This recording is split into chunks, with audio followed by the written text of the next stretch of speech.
If you were to ask me 1 year ago about how much money I spent on things I don't need, I would probably say that I need everything that I buy. But if I were to look in hindsight, I would probably say that I don't actually know what I spent my money on for lunch that entire week, let alone that whole month. And we all spend money, but it's really hard to see exactly where that money has been divvied out to at the end of the month. Thankfully though, 6 months ago I started a personal finance class, and it really showed me the different types of templates there are for budgets. I got to start one and make one that fit best for me. And today I want to tell you the different types of budgets there are to choose from, and to find one and stick with it, and how to manage it to best fit yourself. First, you want to start with the last 3 months of your spending and see on a statement, or you'd want to just form an idea of what you've been doing on your spending. Don't make any changes. So the many different types of templates there are to choose from are using envelopes. You can have a written budget, or you can use an app, but you want to find a platform that fits your personality, and it needs to be accessible to where you can update it on a weekly or a daily basis. The first type of way to track your spending is to use a register, and you can put in the dates and have a description of what you spent your money on, and it's really easy to have a nice clean format.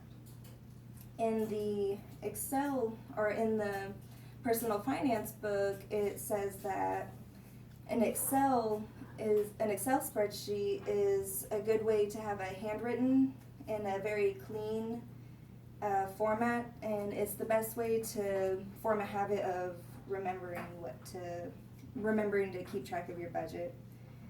Or if you're a little more digital and you want to use an app to track your spending, there's an article on Forbes.com, and it rated some of the top tracked spending apps, and it suggested that Mint and EveryDollar are good ones to choose from.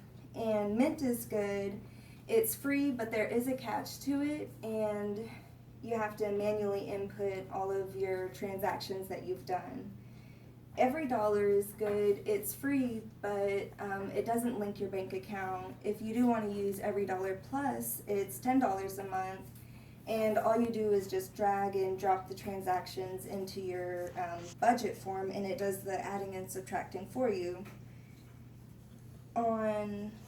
But before you move on, you want to find a template that's good for you and get comfortable with it and look at the different options that you may like.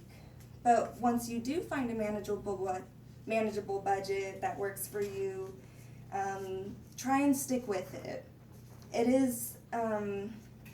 It does need to be easy to access, and Dave Ramsey said on his podcast show that you're gonna tweak it to fit your personality, and it's not gonna look how it did at the beginning. So you want to practice and get at least 3 budgets, which means about 3 months of budgeting on that template, to kind of form an idea of how it works for you, and you'll develop an individual style of how you do it. There's no one-size-fits-all budget. The template is a good start, but at the end it's not going to look anything close to what you have in the end. And you'll naturally develop a financial strategy. You'll feel more secure, and you'll be aware of your wants and your needs. And I want to share these ideas of the different types of budgets and let you know how to start a budget. There are the many different types of ones to choose from, like envelopes, having it on an app, or handwritten. And you want to tweak it, but you will see a difference in how you spend your money.